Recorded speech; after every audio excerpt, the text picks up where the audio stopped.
আসসালামু আলাইকুম, সবাইকে স্বাগত জানাচ্ছি এখনকার বাংলা সংবাদে। প্রথমেই সংবাদ শিরোনাম।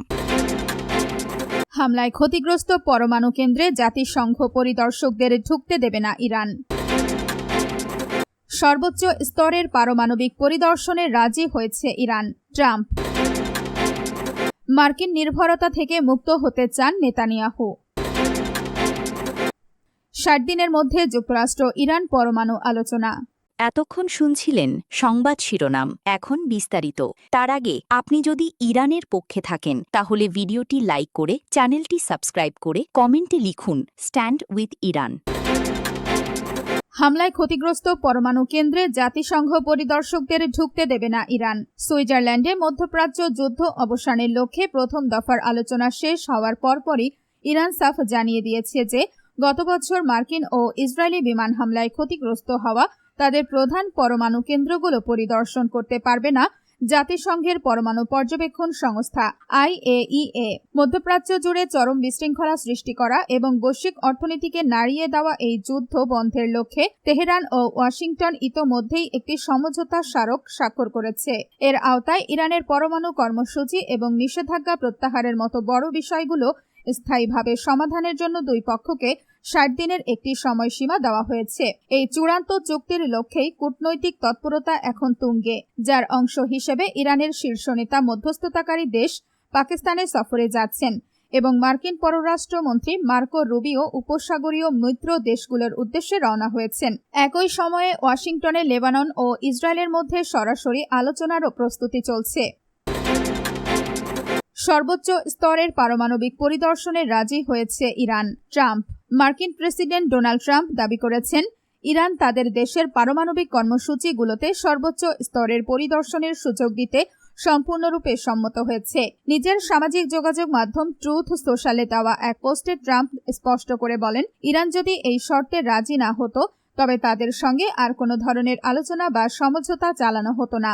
একই সঙ্গে ডোনাল্ড ট্রাম্প জানান, ইরানের পক্ষ থেকে অন্যান্য বড় ধরনের কিছু ছাড় দেওয়ার সিদ্ধান্ত আসায় তিনি হরমুজ প্রণালী উন্মুক্ত রাখার বিষয়ে সম্মতি দিয়েছেন। তবে সতর্ক বার্তা হিসেবে তিনি উল্লেখ করেছেন যে এই মুহূর্তে হরমুজ প্রণালীতে পুনরায় অবরোধ আরোপ করার সম্ভাবনা খুবই কম।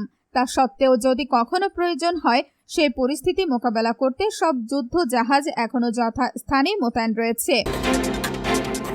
মার্কিন নির্ভরতা থেকে মুক্ত হতে চান নেতানিয়াহু।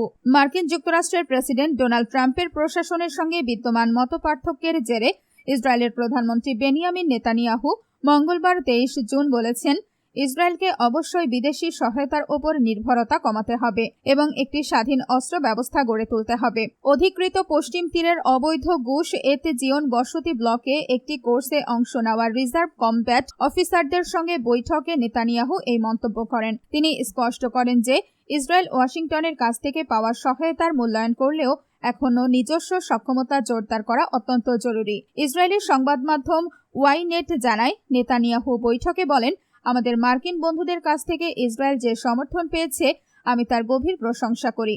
তবে আমাদের এখন এই নির্ভরতা থেকে মুক্তি হতে হবে এবং নিজেদের স্বাধীন অস্ত্র ব্যবস্থা তৈরি করতে হবে। তিনি আরও জোর দিয়ে বলেন, ইসরায়েলকে তার সামরিক শক্তি ও প্রযুক্তিগত সক্ষমতা ক্রমাগত বাড়িয়ে যেতে হবে। তার মতে নির্ভরতা থেকে মুক্ত হওয়া, শক্তি বৃদ্ধি করা, নতুন প্রযুক্তির অন্তর্ভুক্তি এবং দক্ষ কমান্ডার তৈরি করার মাধ্যমে চূড়ান্তভাবে ইসরায়েলের ভবিষ্যৎ অবস্থান নির্ধারিত হবে।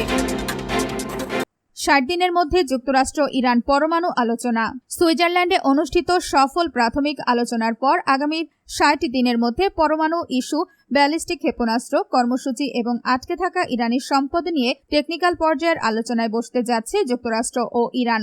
গত 17 জুন স্বাক্ষরিত ইসলামাবাদ সমঝোতা স্মারক যেন একটি দীর্ঘমেয়াদী ও স্থায়ী চুক্তিতে রূপ নিতে পারে, সেই লক্ষ্যেই দুই দেশ এই রোড ম্যাপে সম্মত হয়েছে। পাকিস্তানের প্রধানমন্ত্রী শাহবাজ শরীফ মঙ্গলবার 23 জুন দেশটির জাতীয় সংসদে দেওয়া এক ভাষণে এই ঐতিহাসিক অগ্রগতির কথা জানান। পাকিস্তান ও কাতারের যৌথ মধ্যস্থতায় সুইজারল্যান্ডের বার্গেন স্টকে এই ফলপ্রসূ আলোচনা সম্পন্ন হয়, যেখানে পরবর্তী 60 দিনে আলোচনা এগিয়ে নেওয়ার একটি রূপরেখা চূড়ান্ত করা হয়েছে। পাকিস্তানের প্রধানমন্ত্রী এই আলোচনাকে দ্বিপাক্ষিক সম্পর্কের ক্ষেত্রে এক ঐতিহাসিক অগ্রগতি হিসেবে অভিহিত করলেও ইরানের পক্ষ থেকে ক্ষেপণাস্ত্র কর্মসূচি নিয়ে আলোচনার বিষয়টি সম্পূর্ণ নাকচ করা হয়েছে।